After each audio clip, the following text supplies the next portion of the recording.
Mocidade espírita, ergamos a nossa voz. O mundo clama pelo Cristo e o Cristo clama por nós. Na companhia sublime do amigo excelso e imortal, nós somos semeadores da vida espiritual. Sigamos desassombrados, a luta de cada dia é a nossa vinha de amor. Marginando-nos a estrada de fé risonha e segura, há corações afogados no pântano da amargura. As flores ao nosso lado, de doce deslumbramento, há soluços desvairados de angústia e de sofrimento. Em toda parte aparecem desertos, charcos, espinheiros. Sejamos braços afetivos do divino jardineiro. Plantemos alegremente, sobre a fé que não descansa, bondade, paz, otimismo, consolação e esperança. Aguarde-nos vigilante a glória do trabalho, a imprensa, a tribuna, o livro, a enxada, o tijolo e o malho. Não desdenhemos servir em todas as posições. Espiritismo aplicado é luz para os corações. Estendamos à terra a bênção que nos invade, multiplicando os domínios da santa fraternidade. Amor que salva e levanta é a ordem que nos governa. Na lide em favor de todos, herdaremos a vida eterna. Mocidade espírita, ergamos a nossa voz. O mundo clama pelo Cristo e o Cristo clama por nós. Com essas palavras que iniciam o nosso momento de encerramento desse que foi para nós uma oportunidade toda especial, de colaborar com a construção de um novo movimento espírita, de permitir que estejamos mais próximos do trabalho. Não sei se vocês tiveram oportunidade de, olhando o cronograma, ver a temática que eu deveria estar abordando aqui nesta manhã. E está lá que a gente deveria falar nada mais, nada menos do que aquele que é o tema do nosso pré-congresso. Faça parte da equipe de Jesus. E eu poderia começar aqui da maneira mais comum, lembrando inúmeros jovens importantes para o movimento espírita, para a sociedade, para o mundo em que nós vivemos e que com a sua juventude colaboraram para a construção de algo melhor, para a construção de algo diferente. Espíritos que vieram à Terra e que na posição física de jovens colaboraram e deram a sua particular contribuição para a história da nossa humanidade. Mas nos dois momentos que nós tivemos aqui, recebendo palestrantes, expositores, alguma coisa me chamou muita atenção. Durante as palavras da Lúcia, ela disse que o jovem espírita, ele se distingue de todos os outros por duas questões que para mim são uma só. A primeira, porque ele sabe que é um ser único. E sabendo que é um ser único, ele sabe o sentido da vida. Isso é uma verdade, isso é uma afirmativa. O Espiritismo nos esclarece que somos seres únicos. Mas essa interpretação não pode nos levar ao isolamento.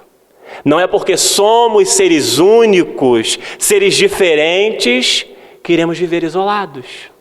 Já para isso a codificação tratou especificamente, em O Livro dos Espíritos, do tema Lei de Sociedade, nos fazendo refletir sobre a importância do convívio social, do convívio das nossas relações.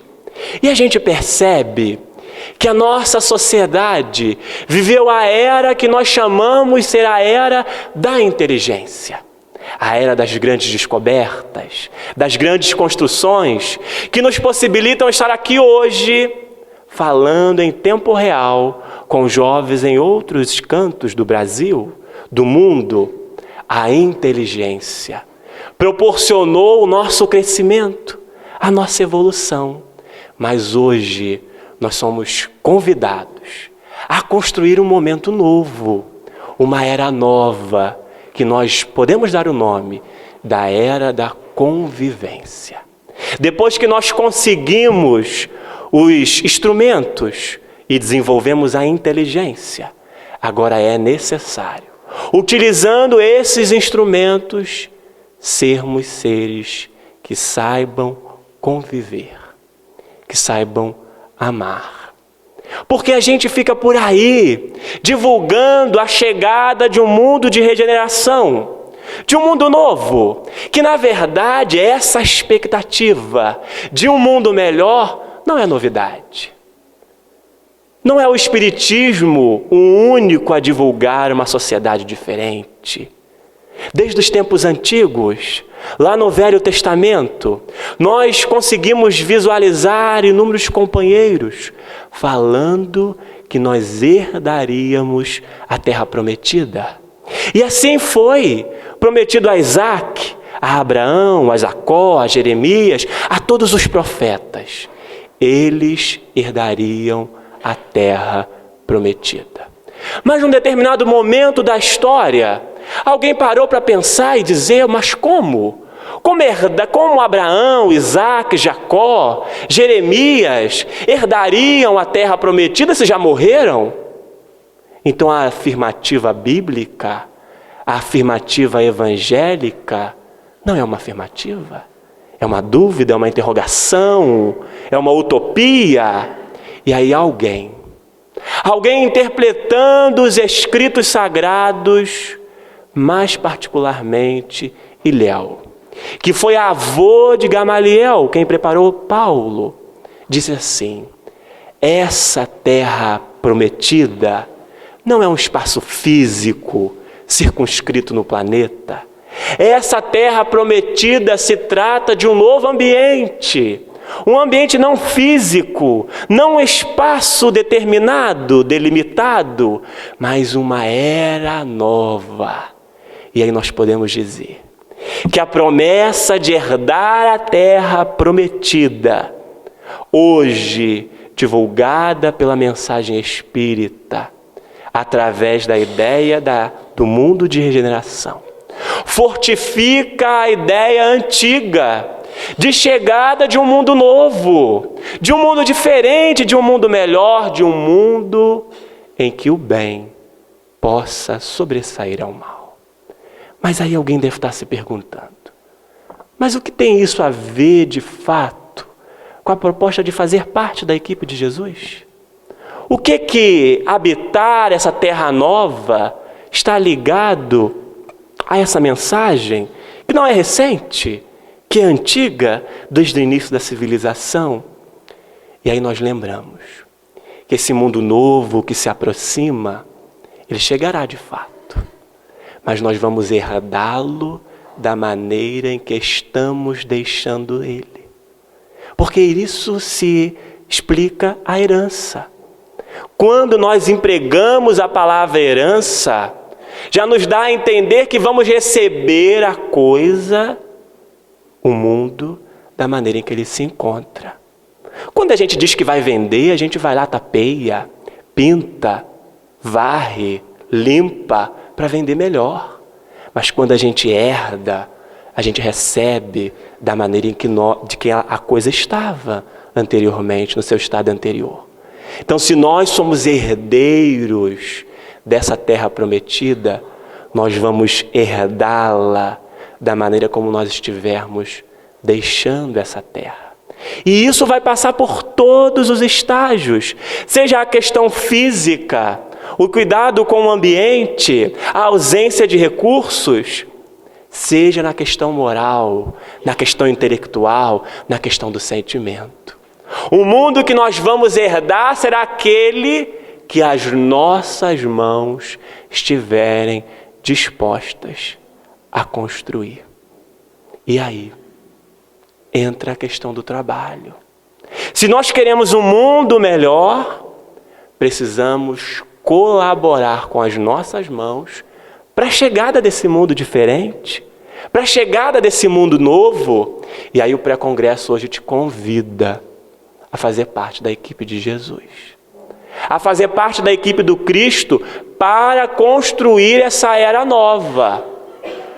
Mas eu não poderia, nessas palavras, dizer que fazer parte da equipe de Jesus é muito fácil. Eu não poderia dizer que fazer parte da equipe de Jesus nos torna seres especiais, seres vacinados contra todo e qualquer problema. Não poderia, porque o próprio Cristo nos prometeu uma paz diferente da paz do mundo. E lá no Evangelho segundo o Espiritismo, no capítulo Estranha Moral, olha o nome, já nos diz que é algo diferente do nosso cotidiano. E aí Kardec intitula o capítulo Estranha Moral. E num determinado momento ele traz uma passagem evangélica em que o Cristo diz que não veio trazer a paz, mas a espada. E que ele veio separar o pai do filho, a mãe da nora, dizendo que o homem teria por inimigo os de sua própria casa. Então a vivência na equipe do Cristo não é uma vivência da paz do mundo. Não é uma vivência que a sociedade nos transmite. E por mais que nós tenhamos dificuldade em entender a proposta de Jesus, dizendo que os nossos inimigos seriam da nossa própria casa, de que a mensagem dele não veio para trazer paz. Na verdade, o Cristo se dirigia à nossa casa interior. Jesus não estava falando da nossa casa física, nem do nosso lar, da nossa mãe, do nosso pai.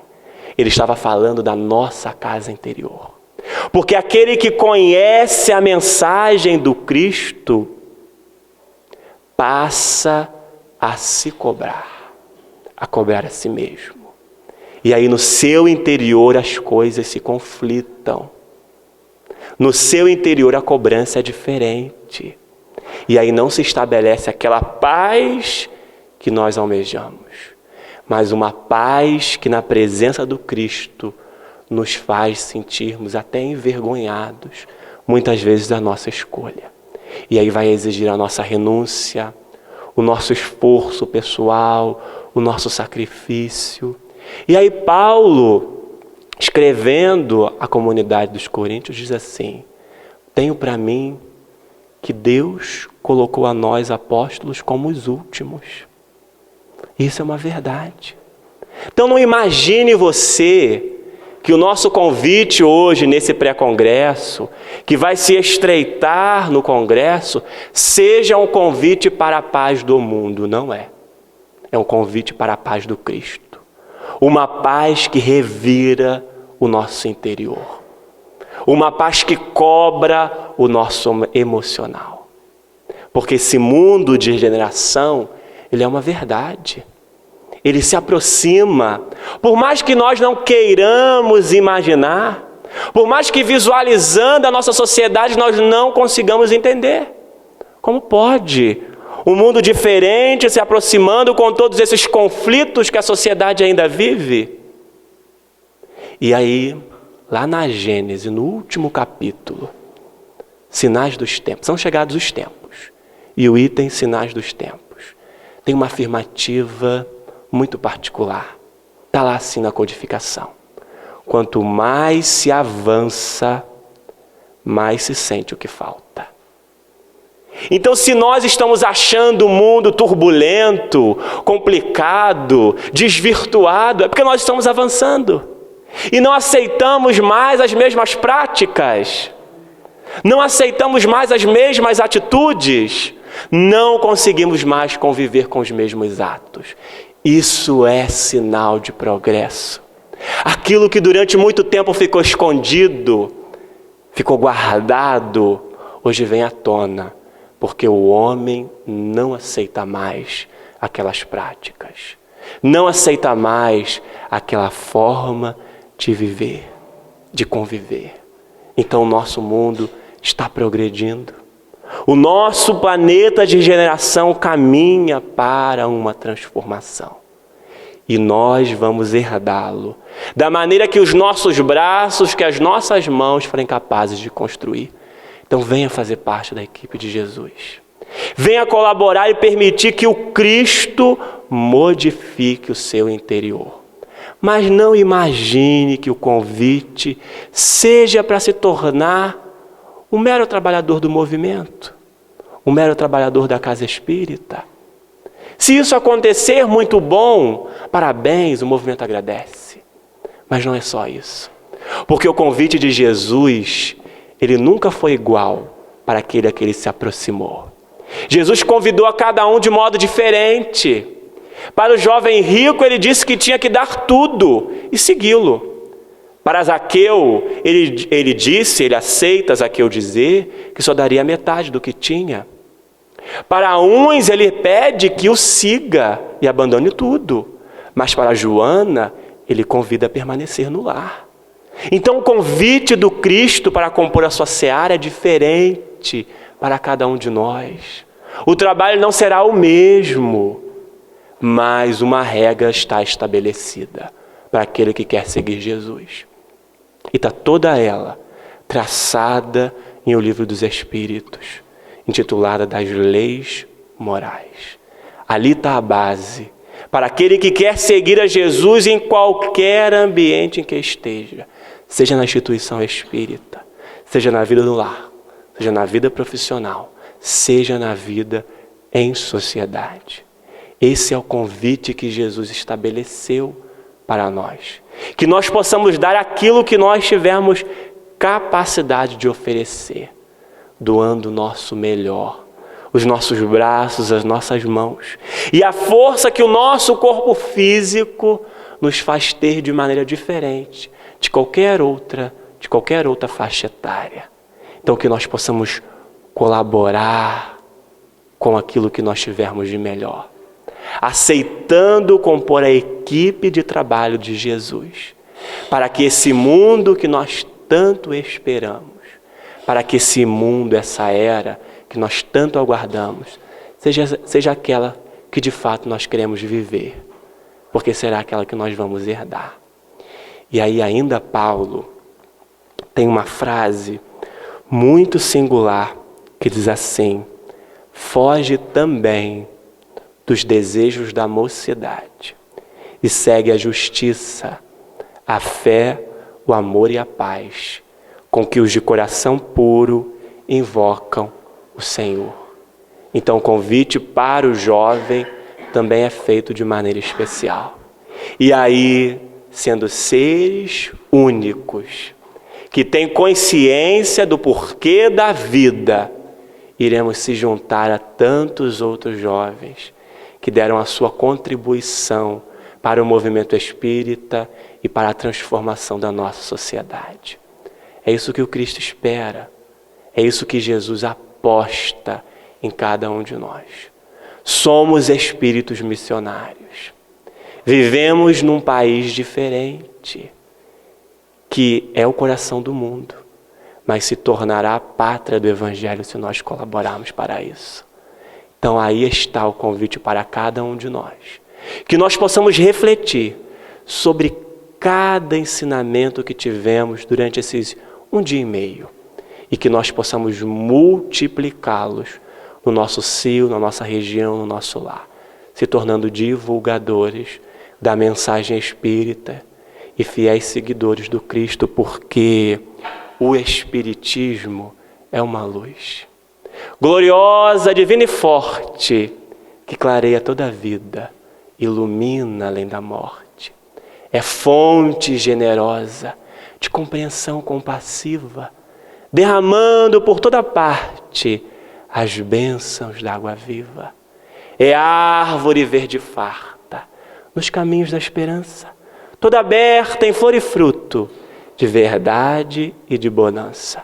É o templo da caridade, em que a virtude oficia, e a bênção da verdade é flor de eterna alegria. É a caridade bendita do bem que aniquila o mal, o chamamento sublime da vida espiritual. Se buscas o Espiritismo, norteia-te em tua luz. O Espiritismo é uma escola e o mestre amado é Jesus. Registro de Francisco Cândido Xavier, do Espírito Cassimiro Cunha, no livro Parnaso de Além Túmulo. Que Deus nos guarde, nos envolvendo no retorno aos nossos lares e nos ensejando o otimismo, a força e a coragem e a ousadia de colocarmos em prática tudo aquilo que borbulhou nos nossos pensamentos durante esses dias de pré-congresso. E aí, para finalizar, nós nos despedimos da maneira como Paulo saudava as comunidades, desejando graça e paz da parte de Deus, nosso Pai, e do nosso Senhor Jesus Cristo. Muita paz.